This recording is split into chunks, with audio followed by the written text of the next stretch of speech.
Salut à tous et bienvenue dans cette nouvelle vidéo où on va parler aujourd'hui de vieux objectifs et de 5 raisons pour lesquelles vous devez utiliser de vieux objectifs.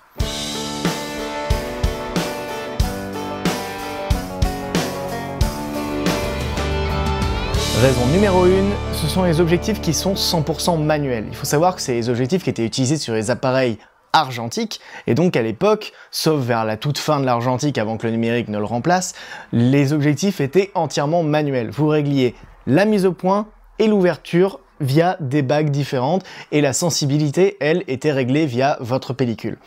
Donc c'est les objectifs 100% manuels, ce qui est très pratique quand vous faites de la fiction, puisqu'il faut savoir que les optiques cinéma que vous voyez utilisées dans les séries comme Game of Thrones ou dans les films au cinéma maintenant, ce sont des optiques qui n'ont absolument pas d'autofocus. C'est uniquement manuel. Donc au moins avec ça, vous apprenez à faire des bascules de points manuellement, et on va pas se mentir, c'est toujours un gros kiff de pouvoir régler sa mise au point manuellement. Raison numéro 2, elles sont 100% compatibles avec les boîtiers Canon d'aujourd'hui. Je ne sais pas ce qu'il en est pour les Nikon, mais en tout cas pour les Canon, je peux vous assurer qu'ils sont compatibles avec 99% des vieilles montures des anciens objectifs, à savoir les montures M42, les montures FD pour les anciens appareils Canon, les montures PK pour les appareils Pentax. Tout ça, il existe des bagues d'adaptation qui vous coûteront entre 8 et 30 € pour les plus chers, et avec ça, vous pouvez mettre donc une vieille optique sur votre boîtier totalement numérique.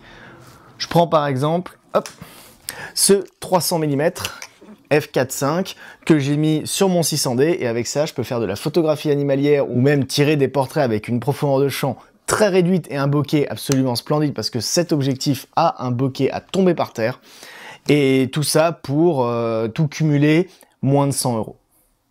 Ce qui m'amène à mon troisième point, le prix. Il faut savoir que les anciennes optiques ne sont pas chères, elles coûtent vraiment pas un rond, surtout si vous les trouvez sur le bon coin. Vous pouvez aussi les chercher sur eBay, mais sur eBay, attention, c'est un public un petit peu plus connaisseur et en général qui les vend au bon prix.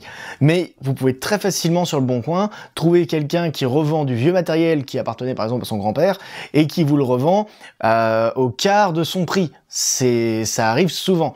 Je prends pour exemple, hop là, mon petit Pentax 50 mm f1.7 qui normalement vaut entre 90 et même 120 €, j'ai déjà vu des fois sur des brocantes, je l'ai eu à 25 €. Et il est parfaitement fonctionnel, hein. Tous les autres vlogs que vous voyez avant étaient tournés avec cette optique-là. C'est une optique remarquable, elle ouvre à 1.7, à partir du moment où vous le fermez à f2, c'est incroyable, vous avez un super piqué, et tout ça pour 25 €.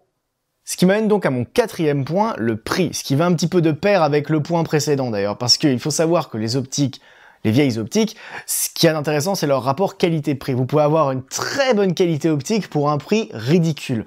C'est ça aussi qui est intéressant. L'optique avec laquelle je filme actuellement, c'est une vieille optique soviétique, un Helios 44-2, je l'ai eu à 30 €.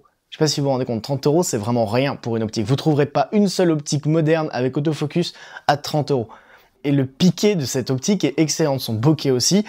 C'est des choses que vous pourrez pas avoir pour ce prix-là. Je reprends, hop là, mon petit 300 mm. Actuellement, cet objectif-là, il est coté à 300 € en kit complet. Normalement, il est vendu avec une crosse, parce que c'est vraiment un objectif de photographie animalière. Cet objectif qui est normalement vendu à 300 €, je l'ai eu à 89 €, avec en plus un petit boîtier argentique qui était fourni avec, qui m'a permis donc de m'initier en plus de ça à la photo argentique. Et enfin, la cinquième raison de prendre des vieilles optiques sur votre appareil photo, c'est que ça va aussi vous permettre de vous instruire, de vous renseigner. Quand vous tombez sur les références d'une optique, vous le cherchez sur Google, vous allez éplucher des pages et des pages de forums. Si vous saviez, tous les jours, je passe mes journées à ça maintenant. Quand je trouve une optique que je ne connais pas, je cherche sur Internet s'il y a eu des tests, s'il y a des gens qui l'ont déjà essayé.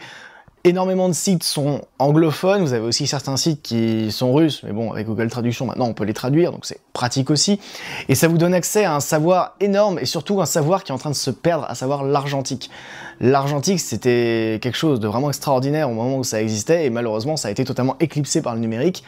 Heureusement, des gens y reviennent en ce moment, j'en vois de plus en plus, mais pour moi, qui ai toujours connu le numérique, je trouve ça super intéressant de se pencher sur de vieilles technologies comme l'argentique ou les anciennes optiques, et de voir en fait que ces optiques, qui pour certaines ont plus de 60 piges, sont toujours parfaitement utilisables. Et tant qu'elles ne casseront pas, elles seront parfaitement utilisables, puisque comme c'est des optiques que vous pouvez démonter intégralement, et qui ont zéro connectique électronique à l'intérieur, vous n'aurez jamais de bug dessus. Je prends par exemple mon Tamron 1750 2.8 que j'avais acheté il y a maintenant 2 ans. Il y a bientôt 1 an, il a failli me lâcher, le diaph était resté coincé à f8. Heureusement, j'ai pu le renvoyer car il est encore sous garantie, mais imaginez, vous achetez une optique 400 € et elle vous lâche au bout d'1 an parce que le diaph reste coincé. Une optique comme celle que je vous ai montrée, si jamais le diaph est coincé, vous dévissez, vous décoincez le diaph vous-même. C'est ça aussi qui est génial.